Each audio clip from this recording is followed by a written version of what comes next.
It's 11. Yeah, I got it. It's 11:03. Why don't we bring the meeting to order? We'll start with pledge of allegiance. There's no flag. Sorry. Just act like you said. I pledge allegiance to the flag of the United States of America and to the republic for which it stands, one nation, under God, indivisible, with liberty and justice for all. All right. Roll call.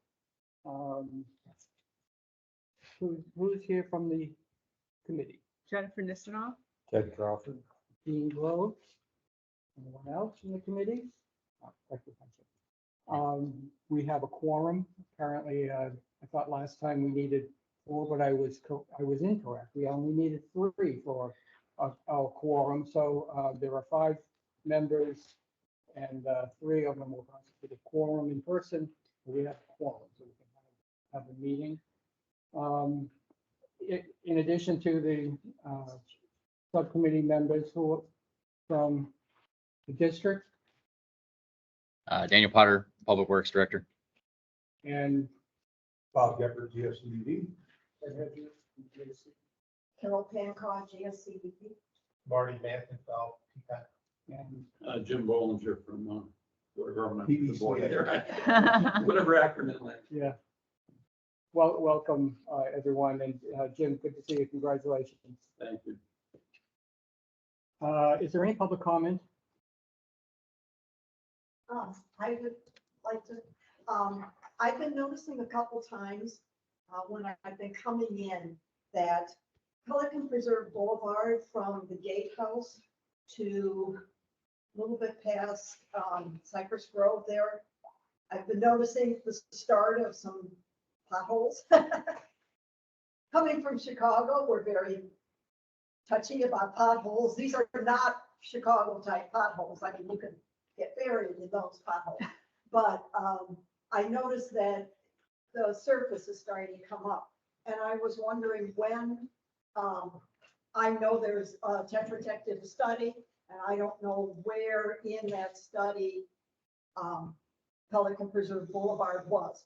But I was wondering if maybe we could look at that as a committee and decide, I don't think you need to do it this year, but maybe next year. And traditionally, we've always done the whole thing. We're going to do anything, we do the whole street or we do the whole whatever. Because it's so large, and honestly, I drove past, when you go over the bridge on Pelican Preserve Boulevard, that whole area is just fine. So maybe even the committee would consider just doing the part from the gatehouse to basically Cypress Grove. But I did notice some areas. And then right as you turn in to Pelican Preserve Boulevard off of Tree Line, whether you come one way or the other way, on both sides, it's getting a little rocky and shaky there too. I don't know if that's our property though. I don't know if that's this part of the street or ours. So I think maybe you should look at that too, particularly down the future and for next year. Thank you, Carol. Yeah, I've obviously noticed that as well. And we need to look to see how can we do this in phases. And my thinking is we may initially start with a repair, do a few patches to stop the pavement from unraveling any further while we figure out a phased approach to Pelican Preserve Boulevard. Because it's going to be a big undertaking for sure. It's not in the highest priority according to the Tetra Tech report, but I do think repairs are going to be needed in the near future. This said, Daniel, does, through Gateway, is there a contract with somebody to do like pothole repair? There's not a standing contract, but I can do proposals to have somebody come in and hot patch. So if you want to talk a little bit. We do some stuff. This is Bob. We kind of evolved into this. You know, we first 20 years, one big deal. the 2021 one, it's starting to come. Starting to show. And I believe, I could be wrong, but the Tech Protect project was mainly focused on. Well, it's got Pelican too. Yeah. Because that's gonna be big ticket. It's gonna be a big ticket item, there's no question about it, but, This is it. I guess the question was, if we do Reno coming up here later, would it be possible to add them under that for whoever's doing that to do a few of the projects while they're here? I could always request. It's gonna expand the scope of, Get it. Since they're here working. what I'll do is I'll have it, so this one stand alone, so we can get this one approved for Breno. I'll ask that same company for an additional work to be done on the side, so they're two different proposals and clean, but while they mobilize to do one, they can do both. And if I recall correctly, when we first approached Atlantic Southern, we were going to basically do just potholes or wrap up. We weren't going to do the whole road. And then Well, it turned out that. That was mattress and Sorry. quilting. That's what we were talking about, whole segments of roads and just breaking segments out. What we're talking about is hot patching specific potholes, which is not as expensive. It's relatively. Yeah. just according to this is Dean, according to the Tetra Tech report, Pelican Preserve Boulevard was rated, the pavement condition index of PCI is 0.8, which is considered satisfactory, which is one step down from good. So it's good, satisfactory, fair, and poor. So it's not in the highest priority, but that doesn't mean that There are areas. so it There are doesn't need segments, to have some repairs done to it. So I think that's something we should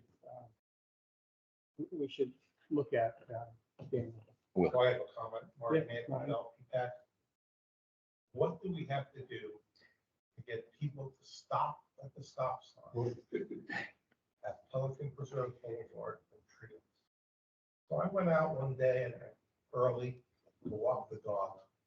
Not one vehicle stopped at that stop sign. We're lucky when they slowed in. Trucks, cars, big matter. Commercial vehicles,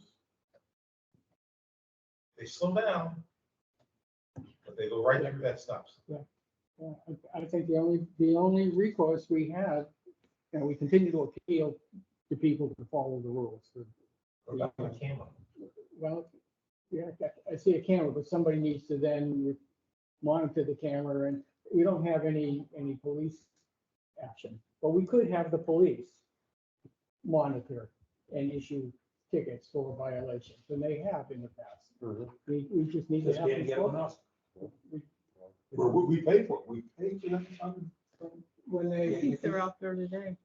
Yeah, so when a vehicle is seen, people have a tendency to, I'm gonna sit on that corner with my iPhone and sit there, watch them pass by and get their license. I've thought of that, Marty, many a time.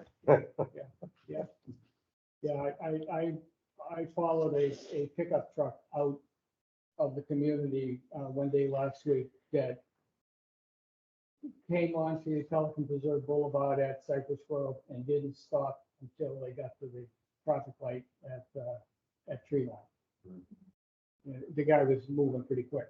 I took a picture, I have his license, but I thought it was odd. You saw the police this morning. Yeah, I did too. But he or she was set up way back Yeah. just before the bridge, Oh, they moved. facing out. And there's an intersection there, and stop sign, but that's not.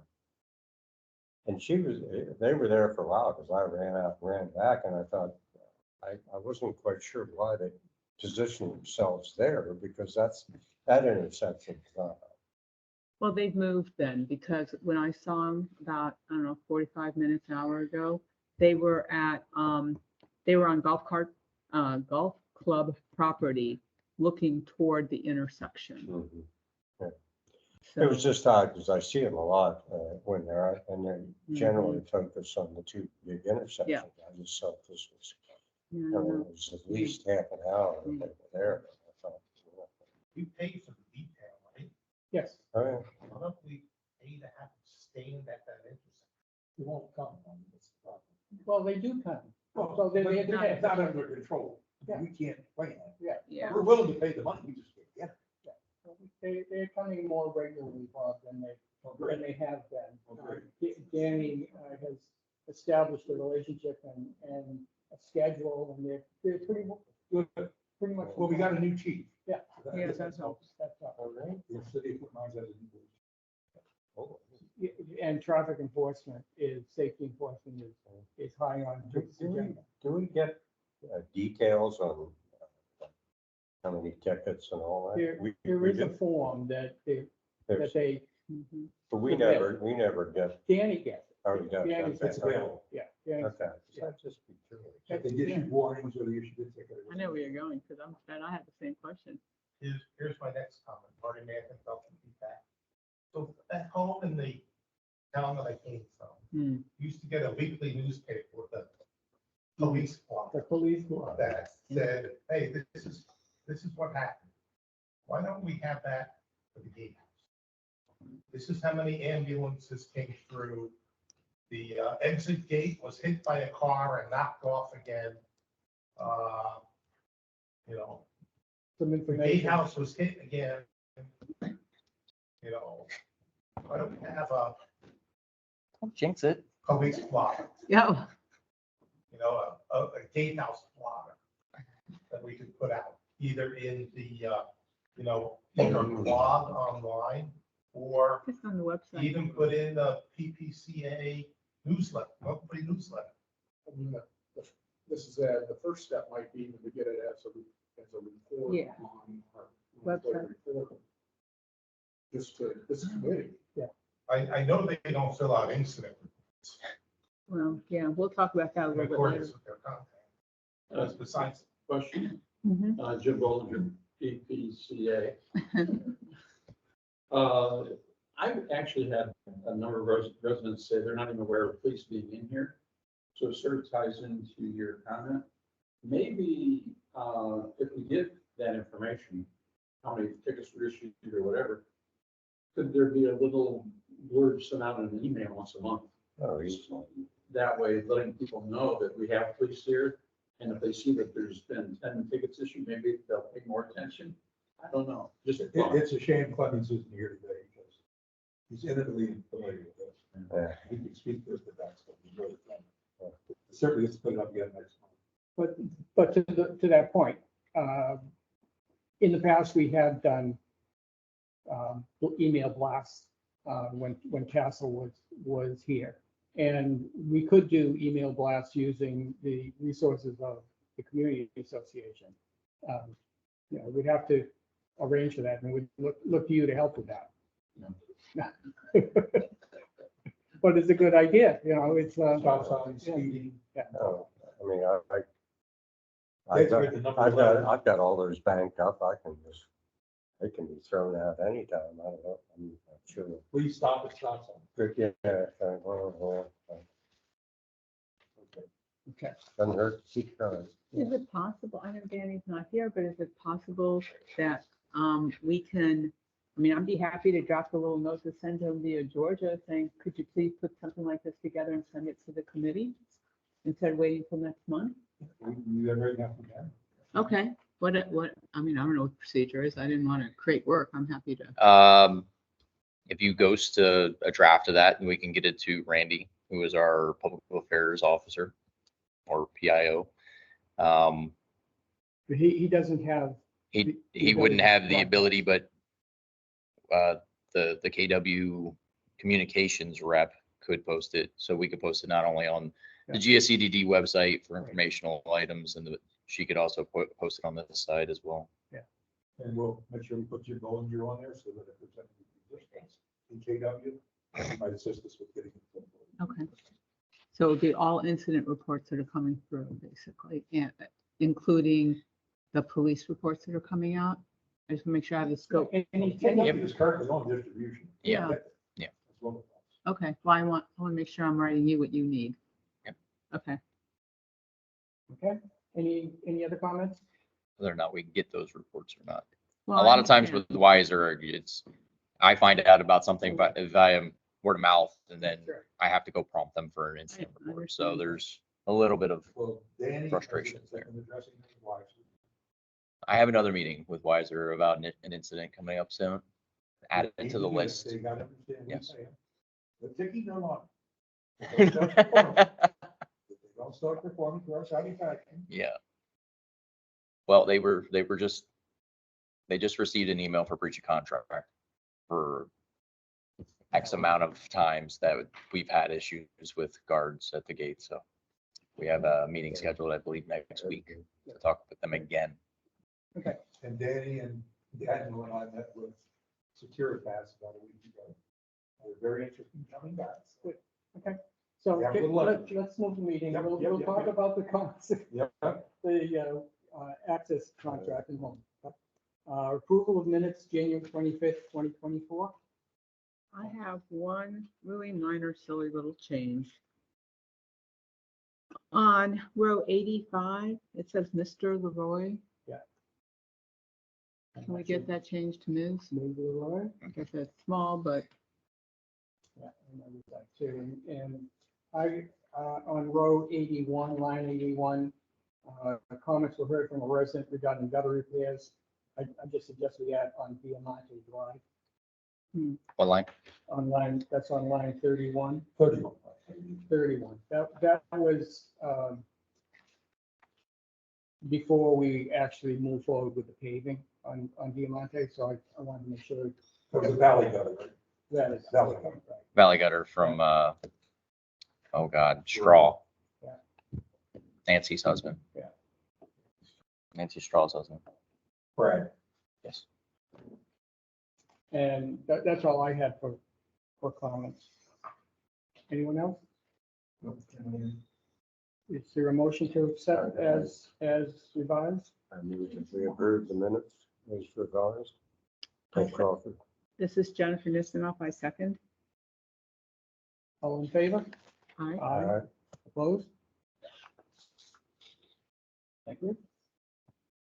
All right, the financial report for February. Laura had provided us the report. My question is on the line called road/sidewalk maintenance. Year-to-date actual 158,663. I believe that there is still some internal transfers to occur. Some of those costs will be moved down to The cap, capital roadway repair and maintenance. hopefully we'll fix that in the next budget year. Mhm. Hopefully we'll fix it in the next report. And correct it in the budget year, yeah. And again, this says October through January, but these don't, some of these numbers don't match what's was presented to the district board as of the end of January financials. So these must be something mid-February or something more current, but not through the end of January. So it's hard to tell what they really represent. Did anyone else have any comment? No? Okay. Any question? Okay, thank you. I think we're going to end up the year well under budget, but certain line items may be a little out of whack, so it would be good to get the cost in the right line items there. Pelican, items for discussion, Pelican Preserve Guardhouse, safety sign. Now, we talked about this at the last unofficial meeting, and the signs, the clearance signs, the 9-foot 6-inch signs. Daniel and I went out and looked at them soon after this meeting, and I believe you're looking at getting smaller signs. I now. am. So looking at something that is not as yellow. Not And as then yellow not either, as yellow. okay. So I'm looking at possibly some red lettering, smaller sign to reduce the one that's hanging in the front. Yeah, And that's then- on the gatehouse itself. And then I did get the signs in for the truck stay right. Yep. It's a massive sign. It's huge. But I'm getting the pole that is the Pelican decorative pole made right now through Lichens. That's about $2,200 to make one of those poles because they're custom made. So once I get that pole in, I'll get those installed. And then we were discussing removing one of the two on the left-hand side and pulling them out. And reducing those to 30 by 30 inch instead of 36 by 36? I do have a feeler out to see if I can get them in that size. Yeah, well, they are available, so. I'm looking to get them quoted right now. Yeah, so that would probably mean the signpost needs to be adjusted too. It will. So it'll just be one sign on the left then, or still two like that? One at a reduced size. One And- approaching car. Correct. What about the sign on the exit? On the exit side? Well, That's really not visible. right, and then, so what Daniel's doing is replacing the sign on the entrance side. And when you get a mock-up or you get a design for that, a quote for that, we could probably get the same one for the outside, outbound direction. Yeah, the lettering on that sign kind of blends in with the background.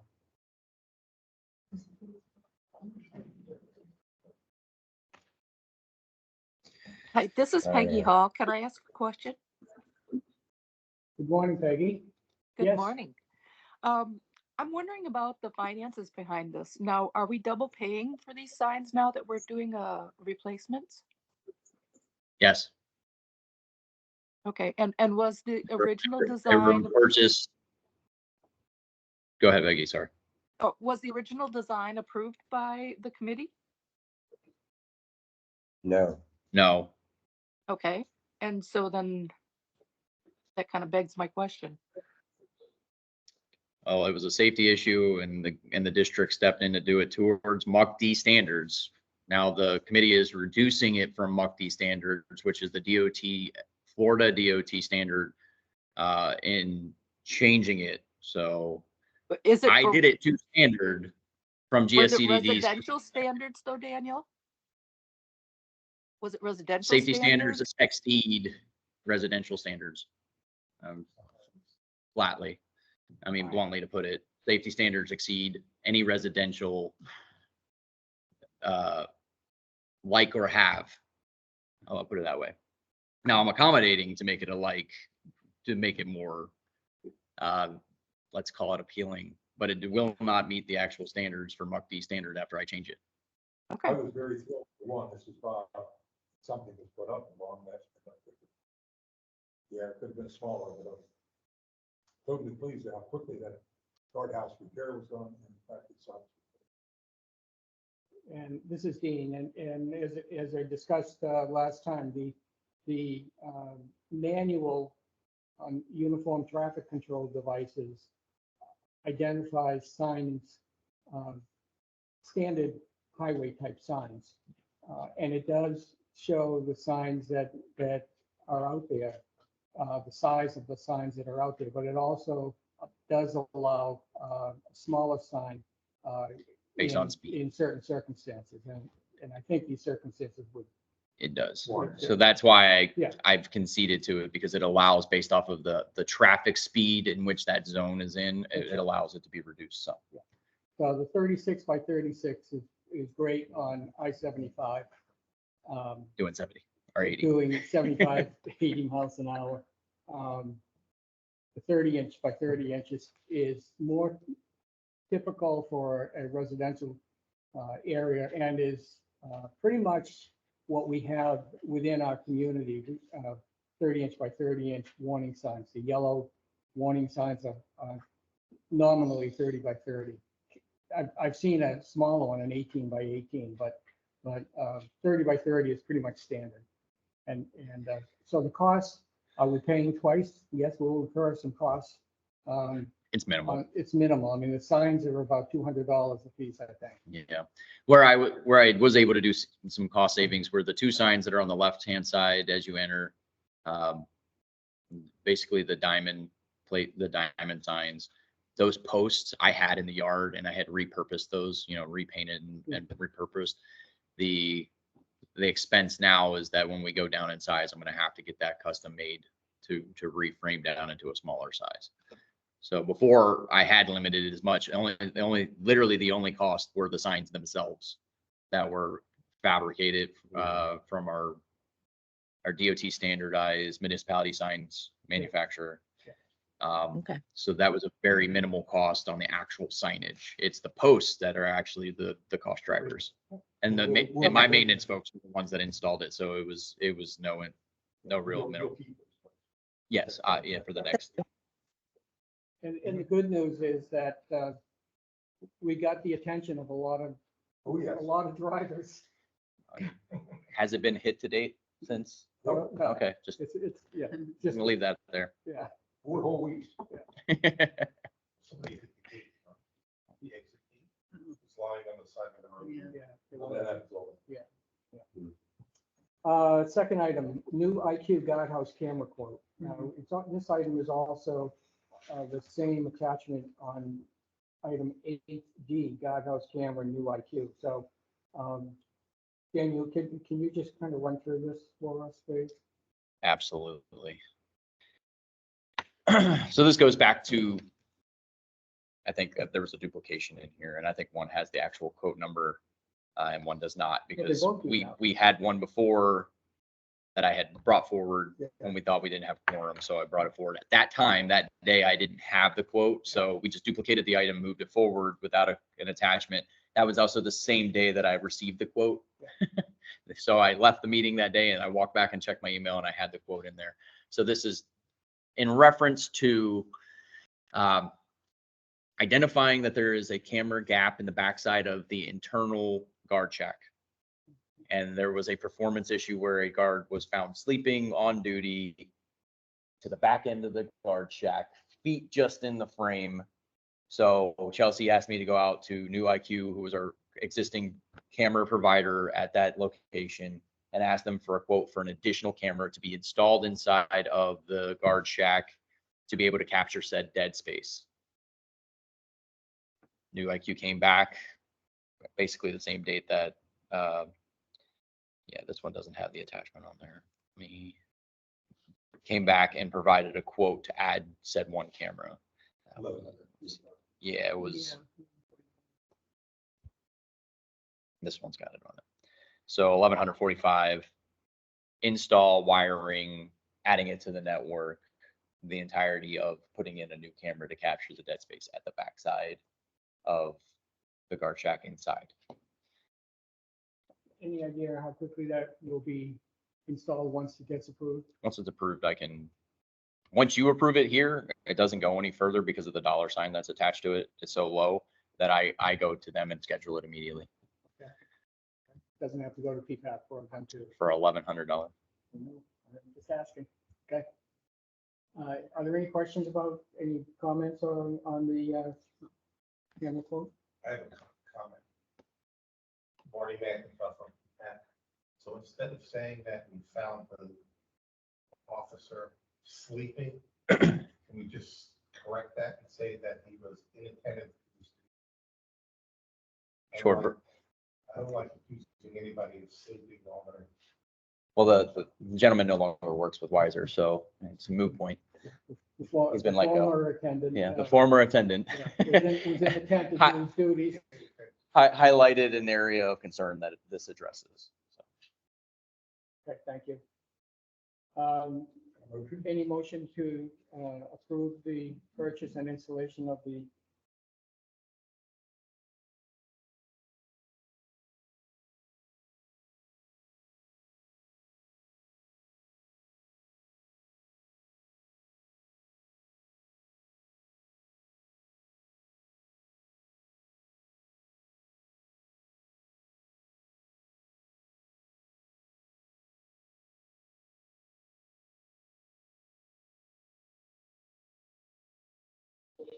Did we need a motion on A or no? Did we skip that? A, to change the sign? Yeah, the committee never formally approved that. Well, Does that make any difference? That's a good point. Let's. Yeah, go we on talked record. about it, but. So I'd like a motion to approve the change of the safety signs at the gatehouse entrance area.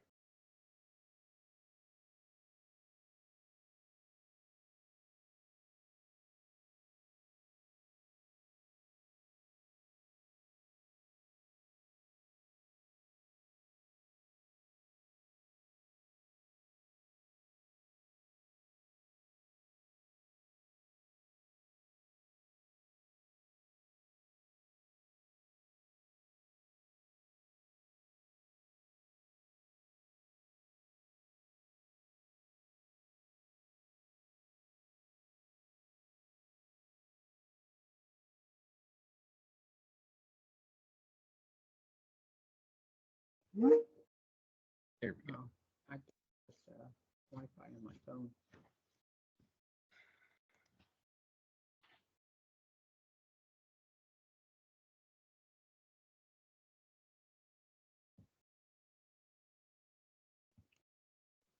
All right, we're good to go. Sorry. So what I think I just heard approved was that we were going to install 2 reduced size signs at the front and back entrance, so the entry and exit way of the guard shack, On the building. reducing size, maybe color. On the 2 signs that are in the meeting on the left-hand side on the entryway, reducing 1 completely out of the lane, and then reducing the second sign that is going to stay to a 30 by 30 inch sign to enter. I am installing on the right-hand side a truck stay right sign. When that post is completed by Lycan, so that I can have it on hand. I'm going to have to modify the signage that exists, or the pole that exists for the 30 by 30 on the left-hand side. And that is the guidance moving forward to GSCDD that you just approved. On the keep right sign, you did say it was a It very large is sign. a MUCD sign. It is again another 40 before. Is there an alternative available that's not that size? I can make you That's any effective? sign that you want, but it's not going to get the point across if it's small. So whatever size you want, you can dictate to me and I will go get it. How ugly is the building? It's big. It's the size of this table. It's massive. Yeah, It's the same size as the ones that are out there currently on the left-hand side. And is it a warning sign like that, a yellow sign? No, it's a white sign. White sign Yeah. with black lettering? White sign, black outline and lettering. Rectangular, It is rectangular, correct? not diamond. Not diamond. That's why it's something that I have to make through Lycan for a It vote. sounds like overkill to me. I haven't looked at the manual, Mhm. so on something like that, but it sounds like that's overkill to me. So I guess, in my opinion, I would say hold on the keep right sign until we determine that such a sign is actually necessary. I'd rather just go with the vertical clearance signs, and the commercial drivers keep to the right when they know that their vehicle is higher than 9'6". 20 years of experience at Pelican Preserve. Yeah. That's what I would like to do. I think that we're going to have another discussion in a month or so about the size of the keep right sign. Mhm. Truck keep right sign. And we'll be going through the process. And Okay. I just. Well, I need direction as to what it is exactly that you want, because I've done it to standard and I want it dictated to me what size you want from the committee, so that I go out and get that exact sign and that I don't have to do this another time. But also that, I also understand that I'm mitigating risk to GSCDD by you taking ownership of this. Clearly, I'm not trying to pick a fight with anybody. I'm just telling you flat out that this mitigates the risk of me doing it to standard and then reducing it to scale per your wishes. And then what those wishes are exactly. Well, as I said, my opinion is that we hold on installing the keep right, trucks keep right sign I until we resolve what size we want. I agree. And it may be a month, it might be a year, I don't know. It'll take us some time to look into, but an oversized sign, well, a standard sign as you identified, Dana, Mhm. to me feels like it's overkill and we're going to be having another discussion if we put it up that we're going to have to compromise on. I agree, it's probably overkill if it's the size of this table you're talking about? No, it's the same size as the signs that are outside Okay, okay. currently. You said it was the size of the Yeah, it's a table. very I'm trying large, to- it's a large I'm trying sign. to visualize Yeah. it. But my worry is that if we postpone it, it's just gonna keep getting postponed. I'd rather try to make a decision as soon as possible and do the whole thing at one time. I'm not opposed to that. I just Okay. say, put All right, well, it on hold right now and let us research. I'll put what's the up. whole thing on. No, just keep one right time. stuff. Okay, and that's my concern is if we say we'll put the keep right sign on hold, it'll just keep getting postponed. Where did So- this come, this is the first I've heard of this keep right sign. Where did this suddenly appear? The discussion apparently, I mean, we didn't Occurred, we discuss it didn't- we before didn't. at this meeting. no, there was a site meeting a couple of months ago, immediately after the most recent truck that hit the Dodge shop. Mhm. And at that time, they came up with several signs, including the vertical clearance signs. Mhm. A keep right sign, and we're also talking about what do you call it, a veil sign? Yeah, Vale. The veil sign, sort of like you see going into McDonald's drive-through. Oh, the little bar thing? Yeah. Mhm. Yeah. Right. So those were discussed at the time amongst the people that met in the field. Okay. And that wasn't us. Where would this sign be Jim, I get one second. positioned on the entryway? I mean, how close or where is it? It'll be just after the atriums. So where the roundabout's at, to the right. So before they come into the entryway of, I have to make a decision left or right, and it just tells them to stay right. Okay. And that was also something that was requested by the security company that mans that area as well. So Okay. Um, Just Yeah, went we away. didn't, we hadn't discussed it. Okay. Jim, what was it? Jim Bollinger, PPCA. I don't, please take this in the right. And, sometimes you go beyond common sense. If somebody sees the height is 9.6, and there's only two ways that you get in through the gate, you gotta stay to the right. If you have a person who doesn't have common sense, and they're gonna ignore the 9.6 and hit it anyway, you're not gonna be smart enough to move behind. Just use common sense. And sometimes we go too overboard with trying to come up with every conceivable alternative. But you can't do it because some people are just idiots. Pardon that. But I mean, so if you see 9.6, there's only one other way to go, right? So that's just a personal opinion. And sometimes we go too far overboard with stuff. You know, a person with a commercial driver's license is required to know the height of their truck. Obviously, we had 3 incidents where a person didn't know. Well, Well- one case, wasn't it the trailer or something? So one wasn't a CDL, one was a regular truck with a trailer. Yeah. It's like an F-250 pulling a disposal trailer. That's That's a big trail. a everyday person pulling that trailer with a regular license. And then the other one was actually, so the one strike from Boar's Head was a side strike. It wasn't a straight on strike.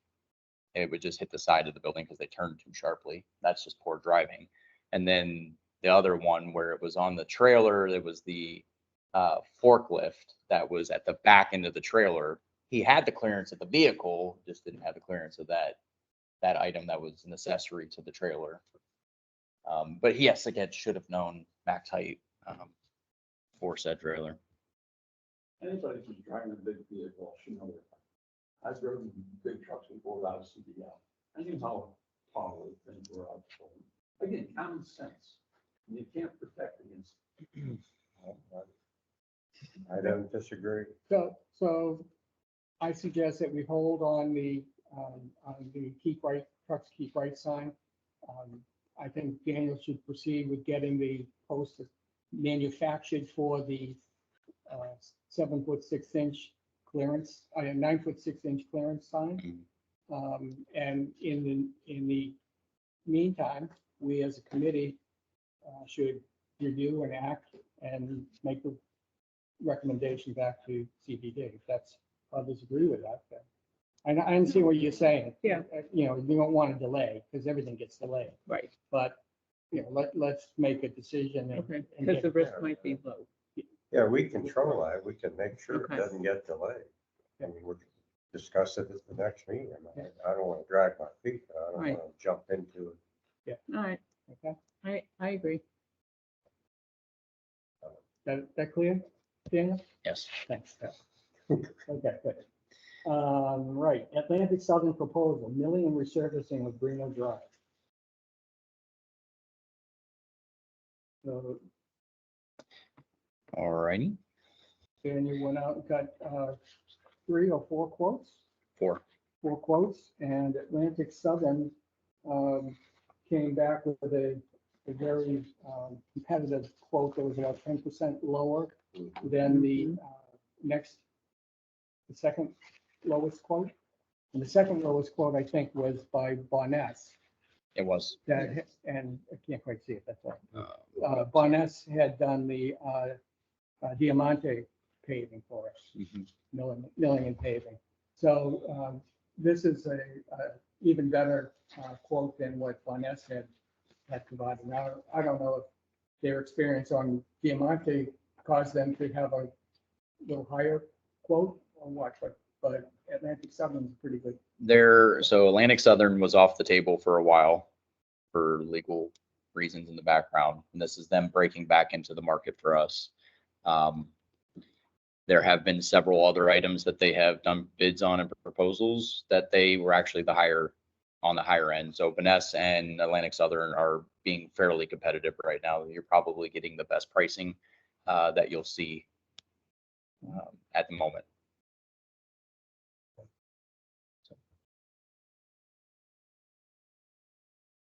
And if this board recommends, folks recommend this one, will have to go back to This will be PCAC. dollar sign, yes. Because of the dollar, All the way through the board of supervisors. the board of supervisors. So then implementation of this is a couple months out probably. So it's probably take me about PPAC's the 11th is the next time, and I believe the agenda is closed out. No, I can still get it on the PPAC agenda for the 11th. I can get it on the board of supervisors agenda for the 18th of April. So potentially 18 April having full approval, and then I can do a mobilization within probably 30 to 45 days. So 1 to 2 months. And would you also, similar to Diamante, meet with the representatives in the neighborhood about restrictions and parking? We will have to, because I'm going to have to iron out what that mobilization plan looks like, so that I don't impact day-to-day flow and operations here. What I saw last time with Diamante was, Friday prior, they wanted to stage items.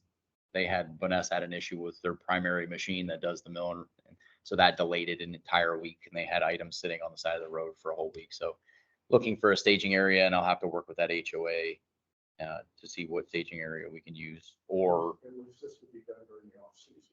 yeah. The wet season too. I don't know if I've seen a difference between dry or wet season this year. All right. Normally, you're Uh, off season for the full restaurant. Got ya. But I agree with you. So there'll be some notice to proceed will be timed appropriately after doing those coordinations. And then the coordination with City of Fort Myers on trash pickup and. So all that coordination will be done on my end. And I think we talked last time about the resident interaction would be done by the committee.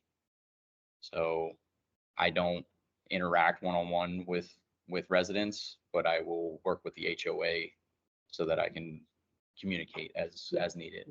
So- I think you wanted it last time so that you could have that impact, you could have that touch point with any residents that wanted to come in and talk through this item. Was the last time But when you Last time. say with the committee, with That was communication- KW. with this with committee, Not yes. with the HOA. I'm going to work directly with the HOA. Okay. You can work with any person that comes to the committee with any grievance or Okay. suggestions or anything. And I think that's how you left it last time. I don't want to put words in your mouth, but I'm pretty sure that's what your guidance was to me last time. Can you may I ask you a question? It's never silly. What did the amount they do regard to the trash? So we deconflicted based on scheduling of when we did the actual grind and mill. It was a 1.5 day process from tearing up the road to having it completed. So we just made sure it wasn't a day that their trash was running. And the recycling, the special pickup on Friday also didn't conflict with that either. Exactly. So we deconflicted with that. The bigger issue is more so keeping trucks off of it for a duration of time so that it cures, and then mail so that people aren't getting Amazon packages and everything else during that time. But it's a minimal impact for once they're mobilized and on site and they're ready to go and materials are in hand. When they start grinding up the road, it is a very small time frame window. I mean, relative to everything that people are used to. You can stage everything in front of one of the involved houses. Yeah, yeah. That's what I heard. Absolutely. That's where I should. No problem. Yeah, the production is really quick. It's really quick. I went over to Diamante the morning that they started grinding, and by 1 o'clock they were paid. It was fast. They didn't get it quite done that day, but it was pretty much done. There was minor rework items that needed to be re-rolled, touched up. You don't want to walk on the two things. Yeah, there were some items that I had addressed, but that was a one-off later on down the line. So before I would pay them and close out. Yeah, they did a good job. I had them go back out and pressure wash the brick pavers at the entryway. There was an item that needed to be addressed at the actual cul-de-sac where the lip to begin going into the cul-de-sac and exiting the cul-de-sac didn't come together quite well. So I had them roll that a second time to flatten out that crease. And then we issued payment. So that was, that's my only tool to hold back on issuing payment. So it seems to be effective. Yeah, and like I said, it was quick, and there's a lot more to be done in the community. So I think if we can keep things going smoothly and everyone cooperates. The community wants it, whatever. Yeah, and in respect to this, in comparison to Diamante, this is slightly higher. And the only reason that the cost is slightly higher on this one versus Diamante is just the stretch and the length of the road. That is all. Yes, the width of the road is the same, so the length is what affects it. I think this is about 400 feet longer, 500 feet longer than Diamante. So. A question, Daniel, on this, on the financial impact, it says it's budget 308 and there's other sharply book numbers. I guess, I don't know any reports that have those numbers, but the 308 is our capital. So will this go against the capital project? Because the capital is roadways, this roadway repair and maintenance is the operations line item. I might have put it in here wrong, but I will talk with Laura before I ever submit for a request for a PO. I talked to Laura about where to put it correctly. So it'll come from the correct fund. Diamante went to the operations line and we're going through trying to get some of these that should be capital transferred from the operations to capital. We haven't seen it, I don't think, in the operations line. We haven't seen the transfers, but we've identified some. Yeah, right. But so the intention, if I understand what you're saying, because my thought was that this comes out of capital. Right. I just want to make sure. Diamante should be coming out of capital.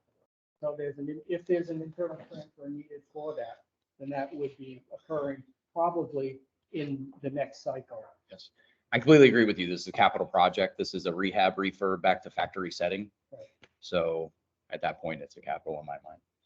When we talk about some patching, some repairs to the boulevard, for example, or to some of the other neighborhood streets, that would be under repair and maintenance because it's not bringing everything back to factory standards. Well, when the budget was written, we didn't plan, the scope wasn't to do what we did. We looked at what we actually knew, so we got involved. Okay. Okay, so do we have a motion to, One more question. yeah, Is it possible to do a third street yet this year? This budget year? 24 budget year? Or are these the only two that will be done in 24? And everything else goes? well, the budget year ends September 30, so this is getting close to the end. And it's a staffing issue. So it's, realistically, we're starting April. By the time I get this going, it's gonna be June, give or take. Knock it out in June, then we need to prioritize what that third road's going to be and see what that proposal is gonna look like based off of general length of the road is basically the thing that's gonna hold that back. And then assessing valley gutters. So the valley gutters are what really drive pricing.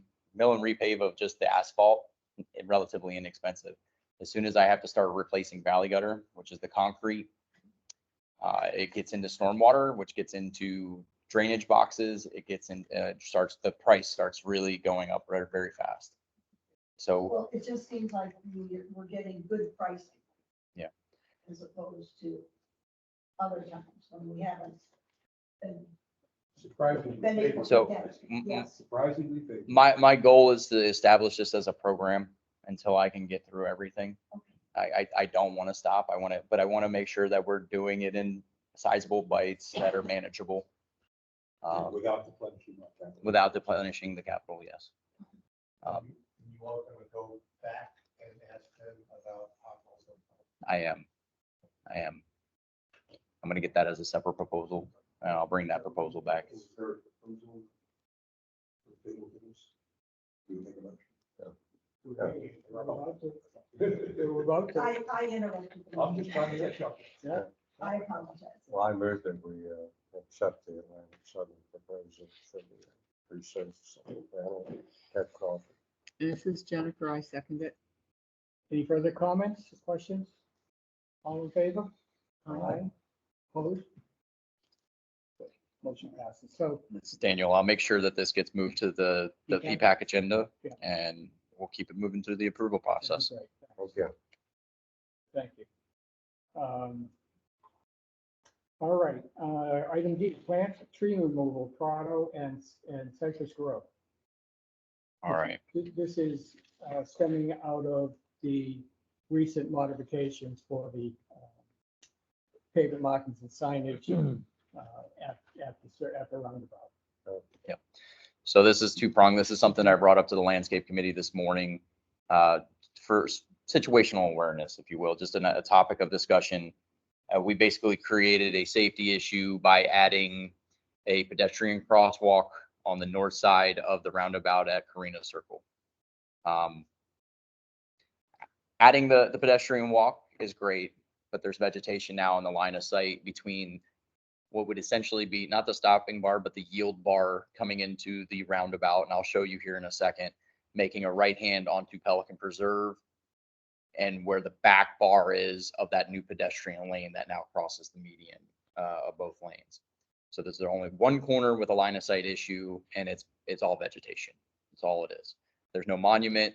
The corner sits on the corner where it's nothing but a lake. There's no residential impacts there. So I posed this morning that they please go out and take a look at the landscaping committee, go take a look at what's out there, and to come back to the next meeting with a proposal of what they would like to remove or cut back in order to be able to make that line of sight clear.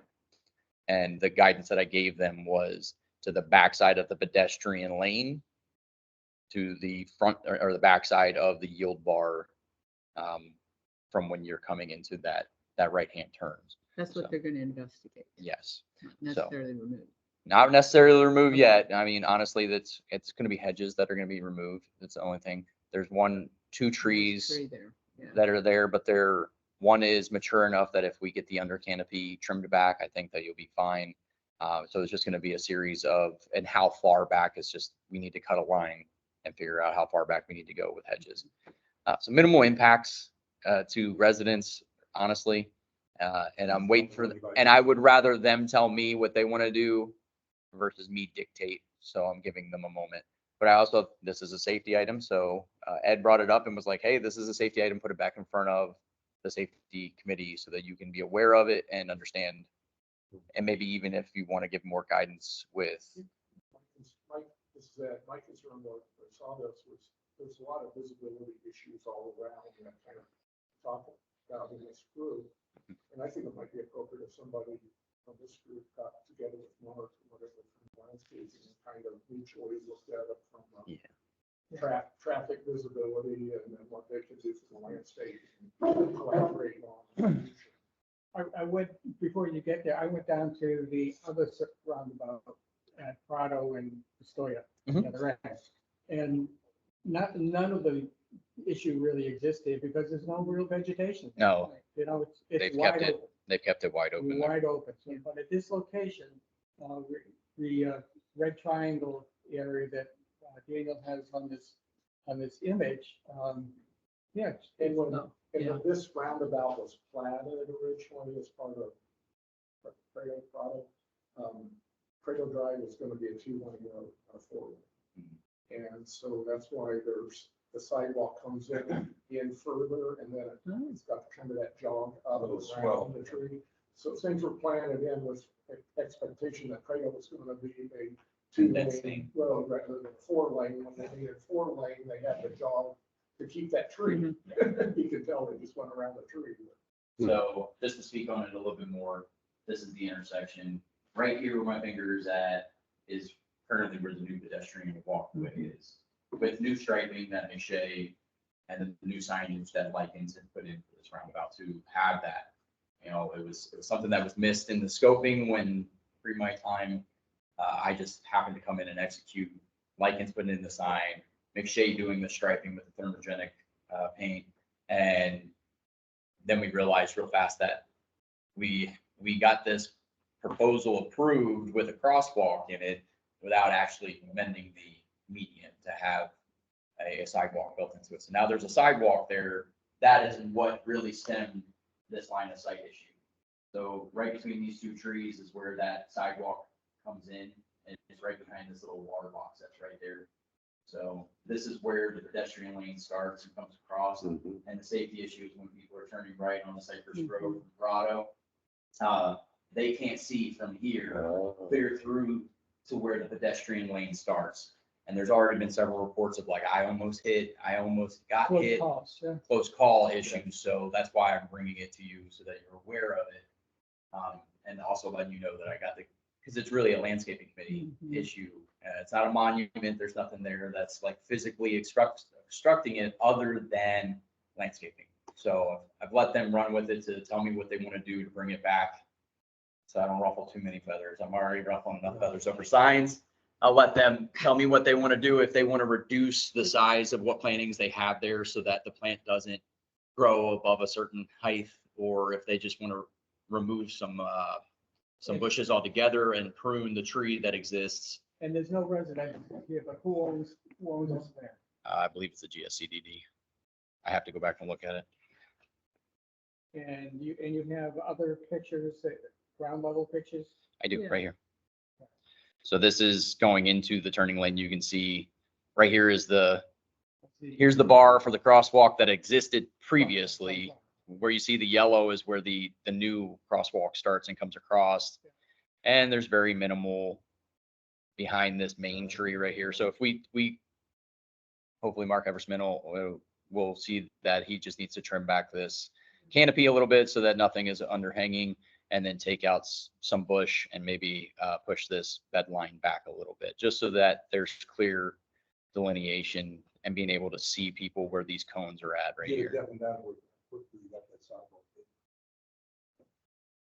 Everything- Another item that I took it more on myself without trying to go through the approval process because it was a safety issue. We had signage out, we had striping out, people were already crossing the roads there, but now it was an issue where bicyclists, strollers, things of that nature were trying to go through the median and they were stopping, slowing down.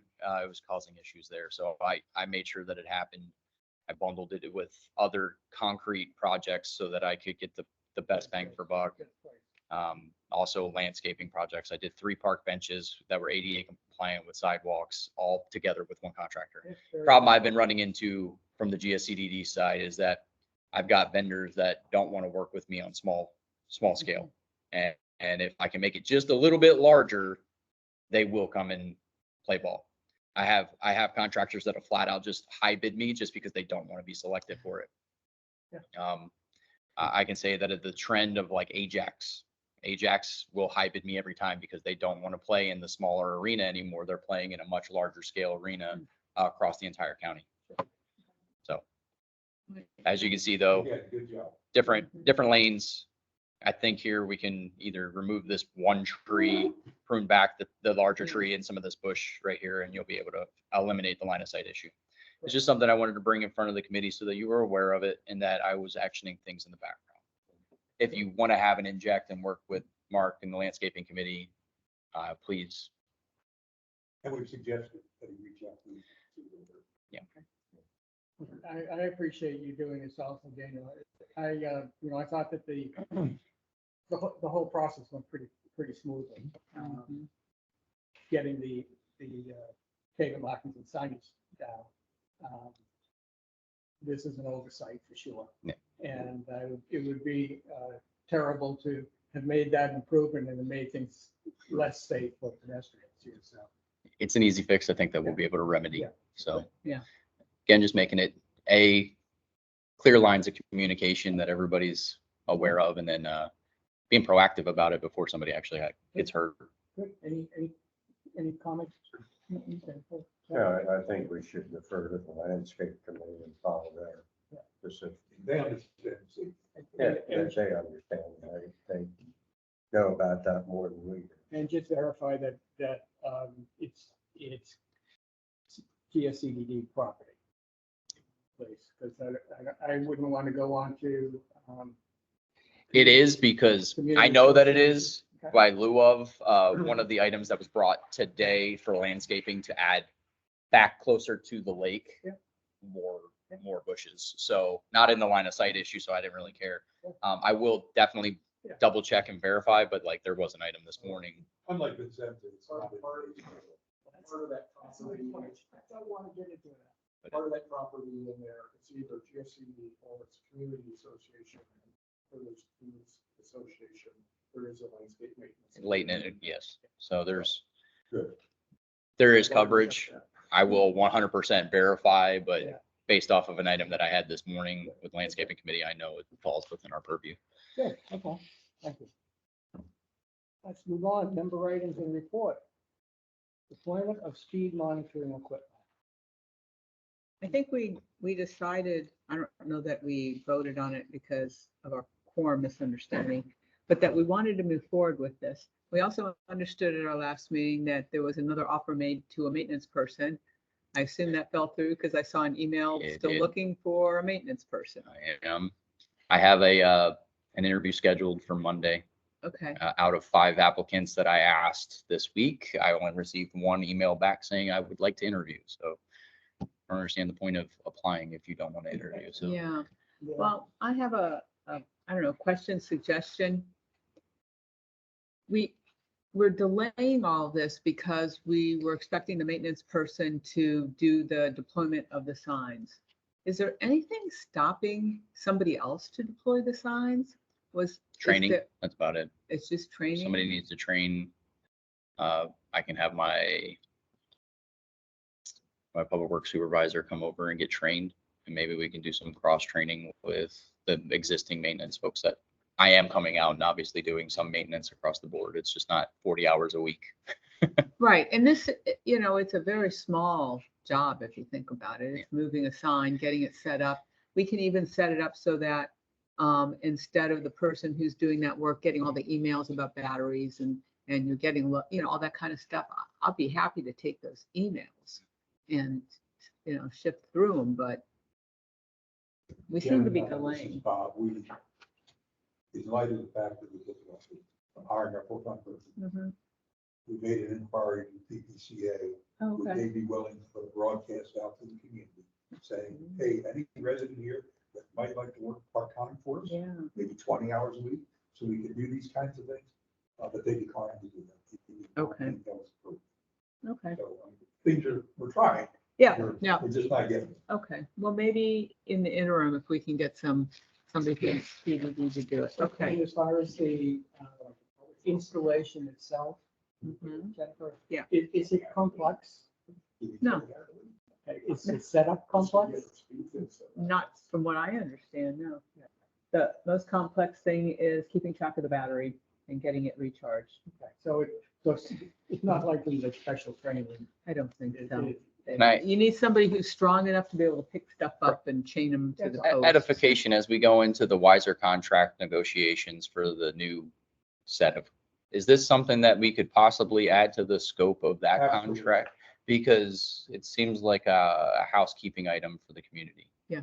That's who Not did so it. much before. GSCDD. I first GSCDD, I don't know how much I get into this lane of like, do I really care what speeds are going on back here? Or is that an enforceable thing through an enforcement agency? And I can tell you, like, if there's certain items that come to me that when it becomes an enforcement issue because somebody's breaking the law, it is not a GSCD item that I can enforce anything Right. on. So I always direct people to either, the correct authority. Right. So maybe this is something that we can look at into the wiser contract when we rescope as we rescope. Yeah. It's just an additional duty to be able to set that monitoring station up. The monitor would be installed on CDD assets, right, to monitor speeds on CDD. Mhm. roads. Yeah, within our, We're not talking about it being in the town center. No, I agree with that, but that would fall in the purview of that contract. Exactly. Yeah. And that's who is doing it. And but then it's an easy transition from that to an enforcement agency as well that can actually come out and address that.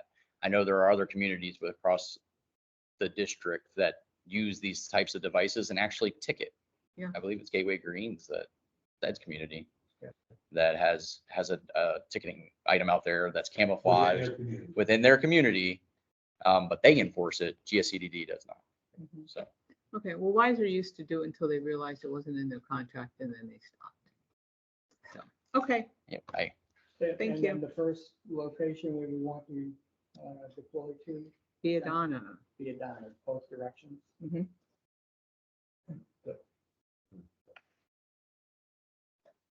Okay, thank you. I'll work with you on that one too. ma'am, thank you. Thank you. Continued discussion regarding streetlight operations and ownership. So this is something that started a few months ago with Florida Power and Light proposal. We had suggested having a team that was someone from this group, someone from the district, probably yourself, Daniel, someone, Ed would be there from PPAC because of your involvement to date and your experience with street lighting. And we thought of someone from the community association, but last time we talked, that was kind of questioned whether that was necessary. So at least a three-person team, maybe a fourth-person team, but a three-person team anyway, would get together. We have not done that. Maybe the KW will. To represent the KW. Yeah. Just because it's community audience. And Collaboration.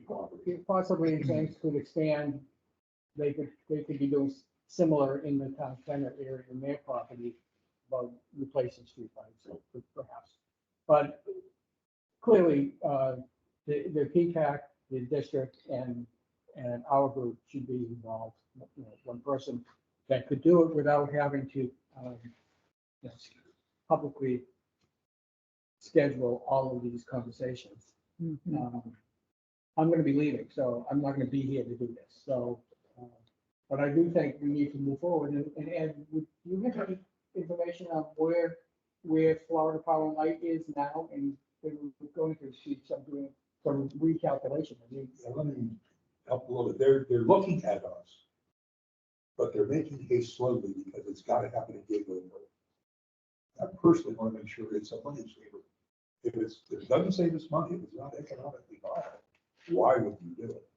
But Gateway is taking the lead on this, and we're just kind of tagging along. And I have not heard anything word being increased. So I don't know what's going on. I haven't seen any economic That's feasibility. what I mean, but we're way behind. They gotta do Gateway first. Yeah, everything's, they made an initial proposal and basically they're waiting for us to say, yeah, they've offered to do a detailed design and for free. And they're basically waiting for us to say, yeah, do that. And part of the reason for having this group was to basically get together and discuss some things, style areas that might need more lighting, like pedestrian crosswalks and things, to give them input prior to their detailed design. I could see us getting into a situation where if we just have them do a detailed design, which is kind of what they're doing over in Gateway proper, but then it would come back and we would start finding things where it needed to change, and then we'd get into, oh, we gotta redo the design, well, that'll cost you. So the idea was to put the input in first, so we get a better design the first time through for the freebie. Now, my understanding is that Gateway's gone, they're in that finalizing that detailed design, but then they're going to actually have them stake the street light locations, which is something that they don't Stake? normally do. You say that, stake in the ground? Yeah, put a stake in the ground, So so that people can see where the new lights are gonna go, and we can see what the impact on tree trimming and other things might be. Because they will be repositioned and some of that. And that's supposed to, sorry, my recollection, it's supposed to be sometime this summer. it's already happened. Has it? So it was something that was there was an initial preliminary that they came in and put in stakes that would say plus or minus 10 feet of the center of the stake radius, right? That marked where they were templating. We met with FPL on site, Chelsea, myself, and drove it all and went through and identified each section along that roadway on Gateway Boulevard, all the way out to 82 and back up. What items needed to be addressed, whether it be because it needed a shield or if it was in conflict with utilities or stormwater, or so that part's already been done. The preliminary one, they owe a secondary set of stakes that will now shift based off of that guidance that was given and true it up, and they still owe back the design, the official design. I haven't seen anything yet that does a financial, other than this, in the most general way. And what I'm looking for is in 2021, 2022, here's what it costs to operate these lights. And under this new proposal, this is what it's going to cost. And Chelsea's working on that. I have not seen that yet either, but I don't want to put words in her I mouth. don't think we should really consider doing much more than what we've done. And we can't even really do the financial analysis on ours because we can't find who's getting billed for the streetlights on Tree Line and Pelican Boulevard. We don't seem to be getting the electric bill for those lights, so. It's gonna be a couple year process. It's a long time. start. So that was one of the things, you and I met to kind of throw together the capital budget. One of the things that they said was gonna be about $450,000 upfront cost, so we thought, well, let's start funding that over like a 3-year period or something, so whenever this thing occurs, we have the funds available in our capital reserve to cover it or not draw it all down because of that, so. But it won't happen overnight. No. Has there been a decision on the specific pole type and light type, the It is the county standard, county standard, Yeah. which is the tall, large concrete poles, concrete poles, black or concrete? kind of concrete color, I believe is it. That's my They recollection. were Yeah, kind of the cheapest non-decorative light. I don't believe that they'll install a decorative light and then maintain it, from what I recall. It's either do it to their standards or they weren't gonna, I think that's what it came down to. And we actually proposed more decorative ones. I think we went for the most cost savings though. Maybe Bob. You mean the lower cost? You don't know what Cost the savings. right? I mean, you can argue relatively that the sales pitch is we come in, there's a one-time cost, then there's just the operations cost moving forward, and then God forbid it breaks, goes down, gets run over, they come in and they do the maintenance and the repair on it. Now, whether that's reality in the ground of like when something happens and I put in a request and 6 months later it hasn't been addressed, there's that argument. We definitely want to inspect. Personally, I'd like to be out of the light business because it's very hard for me at the moment, based on our GIS system or our ability to identify assets very quickly without having to do an entire research project of whose light it is. And then if it is FBL, I have to put in a service ticket for them to go and repair said light. Or if it is a gateway owned light, I have to go find an electrician vendor that can spend the time to come in and do the root cause analysis and then repair that light. Yeah, whoever that is. And then I got to be at the whim of said contractor on their timeline of availability. It's a lot of narrative doing it. Yep. As long as it makes sense. So the cost that we have in our financial so far for streetlights, 16,426 through January, that's repair costs. That's not the utility cost, and that's not new. That's O&M. That's not new. That's not capital. That's not a replace and rehab program. That's sending the electrician out to figure out what's wrong and get it working. Correct. Which is becoming more and more frequent as I think we're nearing some of the end of life cycle of several of these lights. But again, that line item, whether it's the 16,000 or the budget amount 82, that is for maintenance. Correct. Maintenance repairs. Yeah, bare ball. The line item for FPL streetlights is up in another gateway budget. This one is strictly for repairs and should include the electricity for those lights, but we're not getting billed for most of it. So it's all counting. But it should, I was doubting that it includes any electrical costs. I'm thinking that it's just repairs. Well, put it this way, the electric cost isn't in any budget item. that Okay. I'm aware of. Okay. All right. And it's not being paid for by anybody that we can find. Okay. So certainly don't want to change that. So as far as, it's always good to have somebody else paying for it. We don't have. So, the issue is just to be aware of the possibility, but there's nothing really pressing. We're waiting for Gateway to implement The validating. replacement of its streetlights and for Chelsea to try to tell us what kind of Cost analysis. costs we're incurring already. Okay. No action then. IMC, continued discussion regarding the Wiser access control contract, performance review and scoping, and then access control contract requirements, item F. I think they're kind of related. Now, we talked about. They're exactly the same. I didn't realize, when I put in F, I didn't realize this item was on the agenda.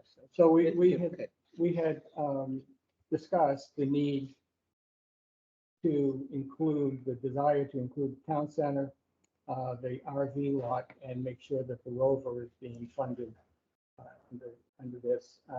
We understand that council to the district had said it was okay to, and maybe I get feedback said, it's okay to, Beneficial for our residents to do that. but to observe and report, but not act. Right. Correct. On anything. One town center, one specific on the town. Well, those are. I think it. Got a question. Rover's traditionally been a private line. If we're including the town center, I mean, is it feasible to actually have a walking path that they actually walk around and observe? Get out of their vehicle and walk around, because a lot of things aren't That would be up to us to determine, right? visible. That's up to Well, us. to see, I would think that the Rover becomes a pedestrian at some point and walks around the town center and observes doors open, propped open, but doesn't go up and check to make sure. Or that the tennis court lights are all normal routine kind of observation. I wasn't sure if it just been, in the past, you been strictly a drive-by or. He had a requirement, maybe, that whoever did in the past. And I believe they went somewhere between 19 and 27 stations that they were certified for their. Yes. I spelled that for me, because I wasn't sure how you. DEX. Yeah. So I used to be a security guard when I was in college. I carried around a little clock. Yeah. And there were stations that I had to walk to. Okay, I had to take the key out of that station. And it made an imprint on the paper that was in the clock.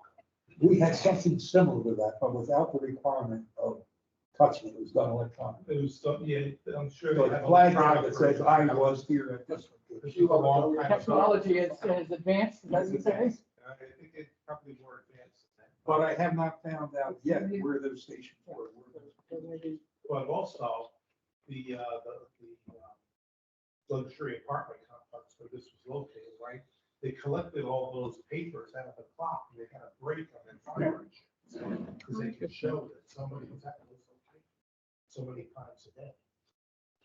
And Randy tells me he has a list somewhere of what they used to have to do. And I'll just have to be incorporated in whatever we set up as. Yeah. A neutral form. I believe that I'll inject as the GSCDD side of the house, that they were GSCDD assets that they were checking on. So, and I think there was a mixture of some things in there. And I think that's been the argument that Chelsea's been standing from, Correct. is why use GSCDD funding in order to look and or guard non-GSCDD asset. That has been the discussion. Yeah. And then we just made a policy decision by the board in support of the feedback resolution and this committee's resolution that the overwhelming benefit to the community justifies continuing that process. Maybe it would prevent the camper from. Maybe that, I was just about to bring that up, maybe the attendant in the gatehouse might have seen on the camera. The camera, You should have seen. the camera is showing in the gatehouse, right? Correct. So we might have seen some activity at the gate at the RV. And maybe we need to put a klaxon or something over there, that a motion detector that when the gate is disturbed at 8 o'clock at night or 11 o'clock, we'll get the security guard's attention and we can immediately call the police. Because he's not supposed to do anything other than call the police. So we can improve that. But we'll- I was just curious if anyone had heard whether that camper had we covered it. When I last talked to Danny, I don't think it. were you aware of this? I was aware of the camper being stolen, yes. Okay. So there is a need to get a scope of work. Yep. My understanding was that the district was preparing that scope. Danny was Danny was doing it. preparing that scope. And I believe he just, He never, I don't have it in my He told me. safety and security email. I don't have it in my personal email. I checked about 20 minutes before, about half an hour on before the the meeting. safety. So if we Right contact before I the left. BPCA, see if they all an ability to get a reduction in our fire insurance and our insurance rates that we're paying to the town. If we have this road we're going around. Well, we need to make sure that the road is going to do that job first. So we should explore that. Daniel, what I got, and I didn't read this Okay. as closely as I should have, is I asked him yesterday if it was done. He said, yes, I sent the draft to Chelsea. I heard Jennifer for the team Okay. today, and I assume she's going to distribute that. Don't know if Chelsea's listening. She's seen it and I believe I have it in my inbox. I'll forward it along. Thank you. Because I guess what we might consider doing is Yeah, have a workshop. Take his straw man. we need to do something quickly, that's for sure. Yes, sooner rather than later. Yeah, because this Because has the been intention dragging is on. to go out to bid in May. Yeah. Right. Yes. That seems awfully ambitious. That's the Well- intention. Well, you have to because the end of the contract is at the end of the fiscal year. Yeah, This has been open a while. I hope we can get that. That's why. There's a forcing function behind it because that's when the contract comes done. So we set up a workshop. I think that's necessary. Yeah. Yeah, but we need to see what Danny has provided to Chelsea. Start with that. I'll make sure I forward that to everybody. So, Should we select a date now? That's what I was hoping. No, I'm out the next 2 weeks. So I'd love to participate, but I don't know if you want to wait till I get back. Janet and I, you're a key feature of this. We almost have. I'm okay with doing it the week of the 15th. Good day. Let's see. How does that Wednesday look for people? The 17th? April 17th. Mhm. Wednesday looks good. Okay. Morning, okay? Afternoon? Morning. Morning. Morning? I like, Okay. I like morning. Okay. Yeah, well, room will be an issue. I don't know. Can we get this in the morning? That's 2 o'clock, 1400, so I don't know how to get this room. We'll have to talk to, Yeah. Georgia, Yanni? Yanni. Okay. Well, let's just make an assumption. If not, maybe we can get the boardroom or something. Yeah, like the that. boardroom up. I should be able to work. Okay. So we'll do a security tract workshop.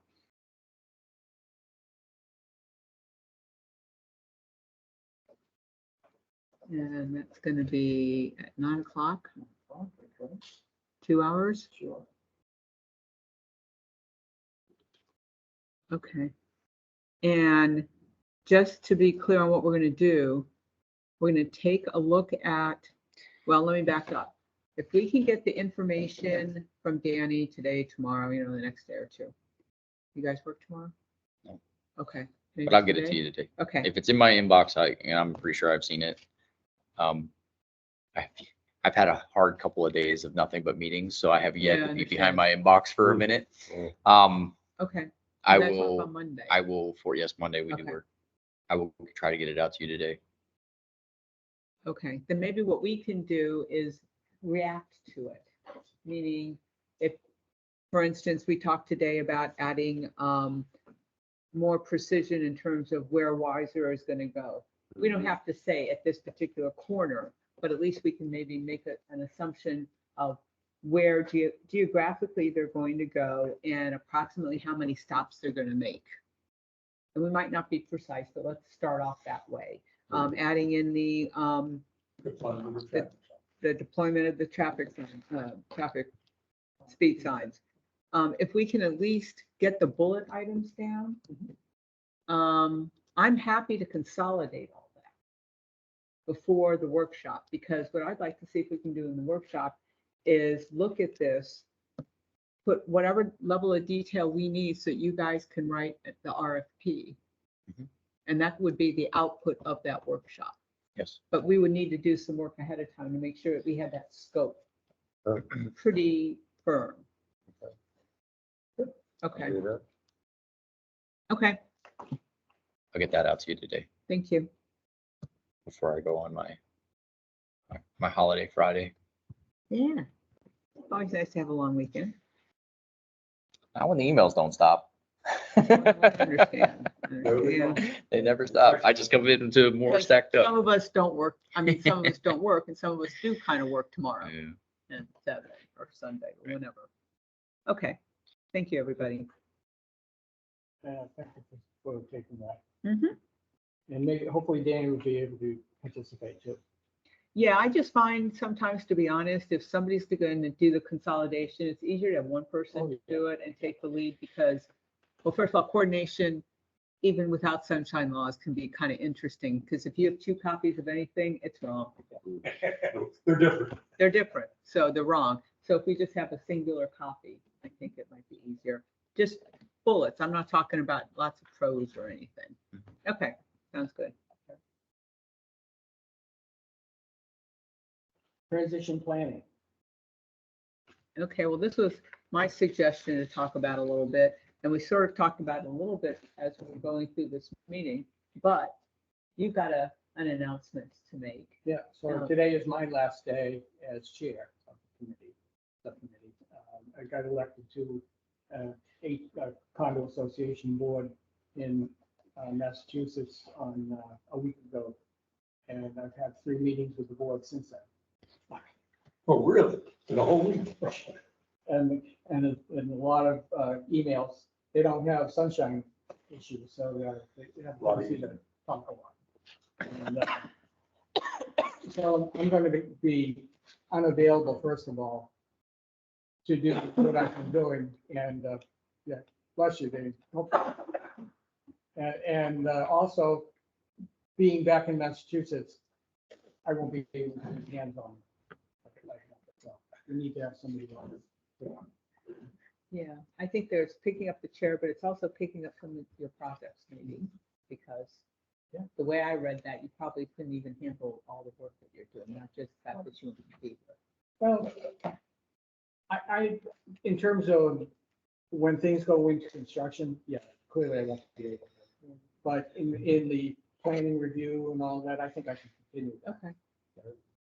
So then if you were going to do that, I'm just trying to follow here, then somebody needs to understand enough about the project so that when they go out and they participate in some of the construction reviews that you've done, they know what they're looking at. Maybe I shouldn't admit this, but some of these things that you do, I don't know enough detail that if I went out there, I would know if it was right or wrong. I just know conceptually, yeah, this Like is the what we're ramp trying to do. construction, for instance. Yeah, exactly. Yeah. Well, that one might be a little easier. It's I would hope. simpler. It's all concrete, but yeah. Yeah, it's simpler, but some of the other ones you work on are much more complicated than that. So maybe we need to think about how do we get a two-phase sort of leadership where you can do a lot of the planning and what have you, but there's somebody here who can follow up. There was a fellow that had submitted his an application for PCAP and for the subcommittee. And then he decided not to. Is that the gentleman who's in coffee talk? I don't know. No, I don't think so. No, this was, I was thinking of him last night. Harry Dragon, Yeah, he dropped from PGAC. and from this, but he is technically, he is somebody who is willing and able to help out the committee without being on the committee. So there might be a resource. There was another gentleman, I don't remember his name, but we'll look it up. It was Love in that Coffee name. Talk, Harry Dragon. Yeah. the monthly coffee talk of this was March. And he was very interested in things related to safety. Yeah. So I cornered him after he got his name, sent it to Georgia because he said he would be very interested in doing it. Yeah. And that's what I told him. Did we get that application? Georgia sent it to you right away. Yeah, but we didn't get it. But I don't know the names and came in. Okay, I'll follow up with them. Is Georgia on the call? Yeah. I They should. am. And what do you think? Do you recall this? Yeah, I sent it out on March 13th and I did not receive it back. You recall the guy's name, Georgia, just about, Yep, Mr. Wayne Mazzo. spell that last name.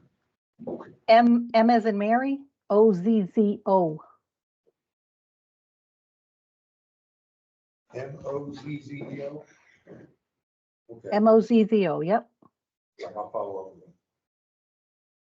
So that might be another person, but in any event, like I said, the first person, Perry had expressed the willingness to help in any way he could without being a member of these committees.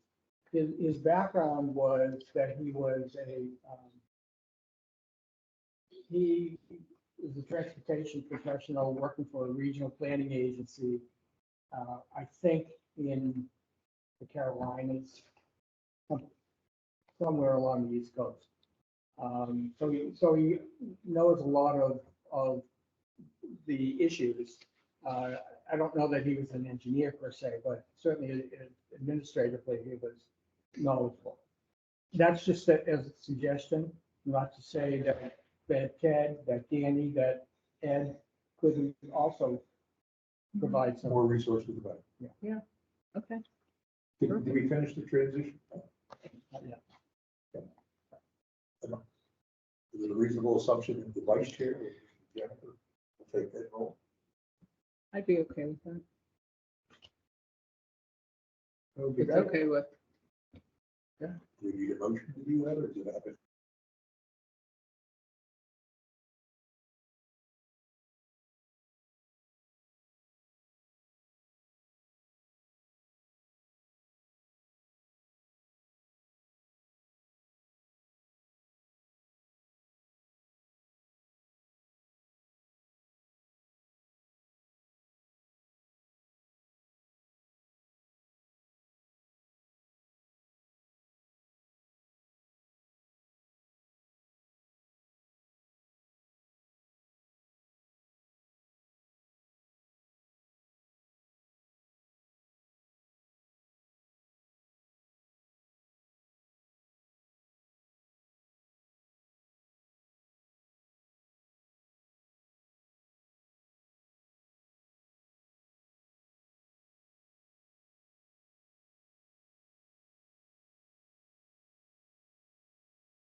I'd love to do that, but I don't have a prayer of the knowledge of what you have. And that's, So just putting up. and I know there's a lot of stuff there that you don't hear about in the meetings. People know who you are. They constantly after you and you do it so well. So thanks so much. Thank you, Ted. I appreciate that. You're here. Yes, absolutely. Yeah, like I said, I appreciate it and I am a big believer in volunteering. So if you got something you can add, you can contribute. You ought to be able to. We stepped up at a very difficult time because we were transitioning away from KW, coming here, and we didn't really know what we were getting. Really didn't know. Maybe we could even name the new speed humps after you. Ah, wouldn't that be nice? They want to build speed humps. Well, maybe that's such a good get idea. like a little stone, or what do they call a little paver in the Yeah. corner? Yeah. Well, stamp is Yeah. profile. Just put handprints in it, okay?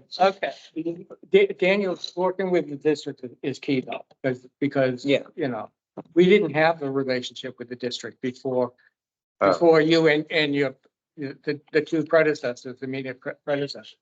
We really didn't have any But relationship. we really didn't even have a formal structure of safety committee until Yeah. October of 23. Yeah. I mean, if you didn't have the budget, you didn't have the power. Yeah.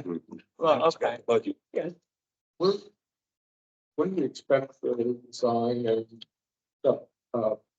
permitting or whatever for the bicycle and the speed hump to be done?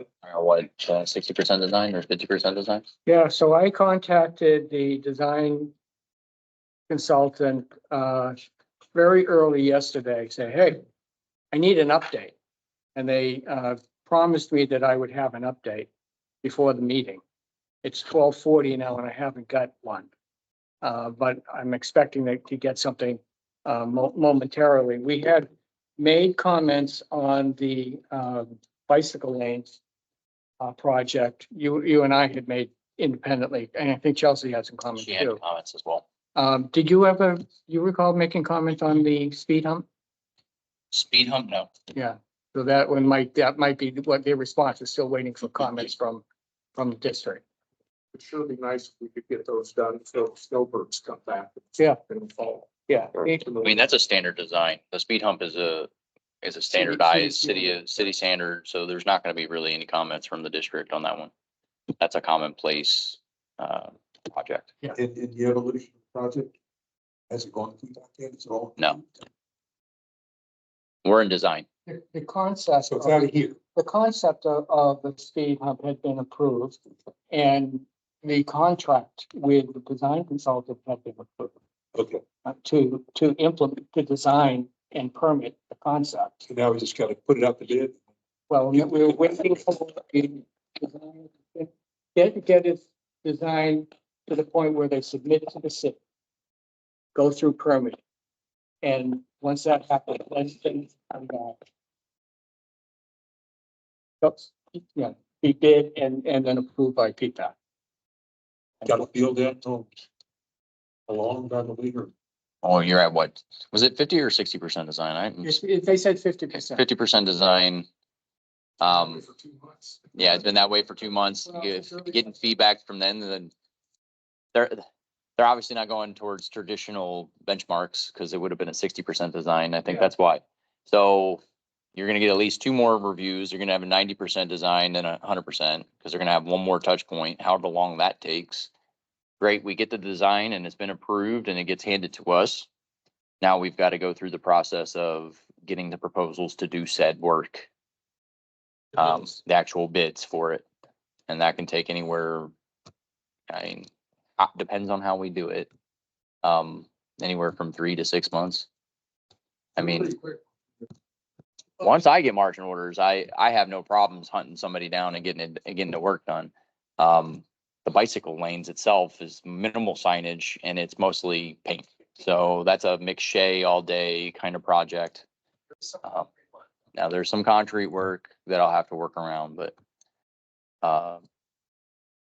the speed hump itself, I'm gonna have to find somebody that wants to do that construction, and then it's just, I can't really put a timeline on it. I'm hoping that I get it done this year. The bike plan to getting close. Yeah. Mhm. Both at about the same stage. Okay. Yes, So but it started out this meeting. Talking about nobody stops at the stop signs at Reserve and trees. But a speed hump going across the roadway. Curb, stop sign. I believe it would. Let's see how the first one goes. All right, just thought I'd throw it out there, so. I believe that it would be effective. I've seen that exact installation recently at some other communities where, the vehicles, they're slowing down pretty good as they're approaching the stop sign. They stop. So I think I know, the Ford dealership in Fort Myers actually had one Galloway.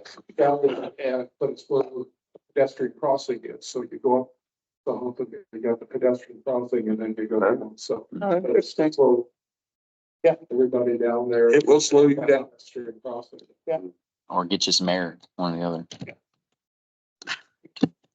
One last comment, Jennifer and I are working on getting a side of your vial of life. Mm-hmm. Mm-hmm. And we're, instead of doing it formally through the subcommittee, it's going to just be Yeah. an opportunity. We'll set the table somewhere and we'll make it and give the vial of life. Equipment, for another word, the vial itself and the signs that go with it. For any Pelican resident that wants to do it, it's no cost. This is something you put a sign on your front door. So when medical people come on an emergency basis, they'll know that you have, which says, I have a vial of life in my refrigerator. When you go to the refrigerator and open the thing up, it gives you medical. And the medications you're currently taking, whether you're on blockers or anything, is really very, very nice and appropriate for our age. Yeah. Great. So we're gonna do that end of April, beginning of May, yes. Yep. Once we get some And of these. the fire department is with us. I'm going to talk to They them. want to They're happy to help. Excellent. I have one last thing. In order for me to sit down with you to talk about getting a lot of that background in terms of all the projects, et cetera, I think we have to have a workshop or something so that, well, I don't think the two of us need to sit down and talk about this.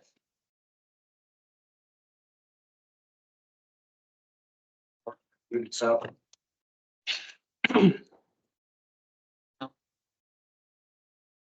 You're not gonna get Jennifer to vial yet. Probably not. We'll have a So. look. Yes, okay. Okay, We have to come up with something. May I make a suggestion? yes.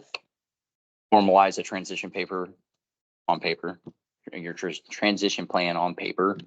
And then that way it can be an item of discussion at the end of said next meeting that you may attend, whether you're still local or not local.